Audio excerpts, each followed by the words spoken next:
नमस्कार, मैं हूं साक्षी ममगाई। सुगबुगाहटों की हवा से अंदेशों का द्वार और थोड़ा खुल गया है।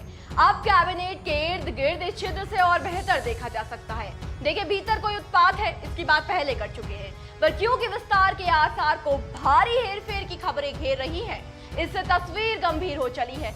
सवाल है कि क्या उठापटक इतना व्यापक होगा कि सियासी तूफान में और बड़ा उफान आ जाएगा? क्या वाकई एक से ज्यादा चेहरों की ओर फेरबदल का चाबुक रुक कर रहा है? आखिर दिल्ली गई तिकड़ी बीजेपी में पक रही कौन सी खिचड़ी की ओर इशारा कर रही है?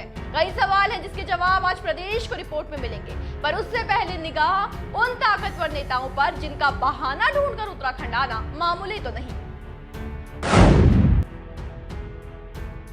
राष्ट्रीय महामंत्री संगठन बीएल संतोष के देहरादून कार्यक्रम ने सियासी वेग में एकाएक गर्मी बढ़ा दी है।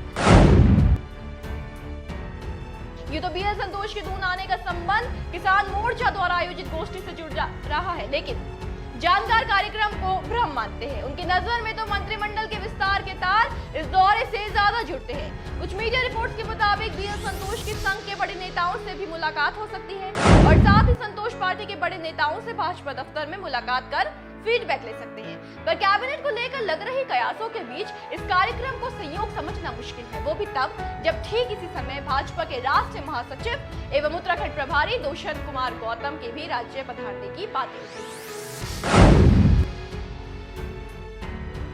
राष्ट्रीय महामंत्री संगठन के साथ साथ राष्ट्रीय महासचिव भी यदि वाकई प्रदेश का रुख करते हैं तो राजनीतिक सवाली दाल को काली ही बताएंगे। उत्तराखंड प्रभारी दुष्यंत कुमार गौतम कोई मीटिंग भाजपा नेताओं के साथ सच में लेते हैं तो फिर शायद ही कहना गलत होगा कि मंत्रिमंडल में साधारण दौरों की आड़ में बदलाव की बाढ़ लाने की योजना बनाई जा रही है। बाढ़ इसलिए क्योंकि तलवार पर एक है, पर मंझधार में कैबिनेट के तीन चेहरे हैं।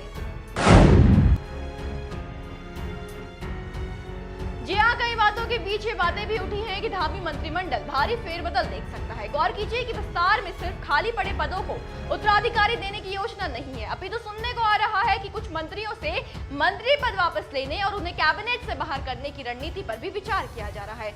अगर सुगबुगाहटों को थोड़ा और सीधा आपको सुनाऊं तो इस समय मंत्रिमंडल में ऐसे तीन चेहरे हैं जो हाईकमान की उम्मीदों पर खरा नहीं उतर सके और अब निशाने पर आ गए हैं। विशेषज्ञों के अनुमान है कि उड़ी बातों में दो ऐसे मंत्रियों की चर्चा है जो बीते लंबे समय से न केवल विवादों का हिस्सा बनते आए हैं, बल्कि साथ ही कई मुद्दों पर समझदारी दिखाने के स्थान पर संगठन की मुश्किलें बढ़ाते दिखे।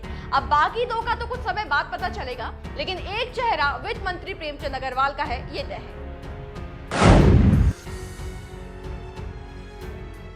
बिल्कुल, भारतीय जनता पार्टी की रणनीति का इस समय अधिक साया सबसे अधिक यदि किसी पर है तो वो है प्रदेश के वित्त और शहरी विकास मंत्री प्रेमचंद अग्रवाल पर, जिनके कार्यकाल की 20 भर्तियों को कुछ दिनों पहले ही अभी स्पीकर ने निरस्त किया था, उनमें अनियमितता पाई जाने के कारण। अग्रवाल को लेकर सिर्फ विपक्ष खड़ा होता तो अलग बात थी, पर यहाँ तो जनता ने ही मंत्री के खिलाफ मोर्चा खोला हुआ है। ऐसे में दिल्ली के दिग्गज शायद तब तक संतुष्ट नहीं होंगे जब तक खुद से धरातल पर आकर मामले का मुआयना ना कर ले, नुकसान का जायजा ना ले ले।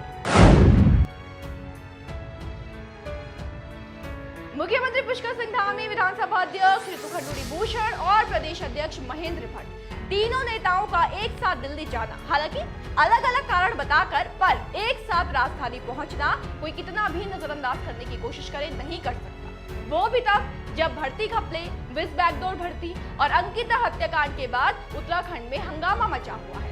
माना जा रहा है कि तीनों की दिल्ली में मौजूदगी मंत्रिमंडल विस्तार से जुड़ी रही। इसमें भी सीएम के दून लौटने के बाद वहां से यहां वरिष्ठ नेताओं का आना संभावनाओं के अंकुर को पानी दे रहा है, जो परिवर्तन के दरख्त में कब तब्दील होता है ये देखने जैसा रहेगा। देखिए, प्रदेश की सियासत में भूचाल आने के संकेत है, इसलिए किसी आहट को मिस ना करें और हर अपडेट के लिए बने रहें देवभूमि इनसाइडर के साथ। आज ही डाउनलोड करें देवभूमि इनसाइडर ऐप।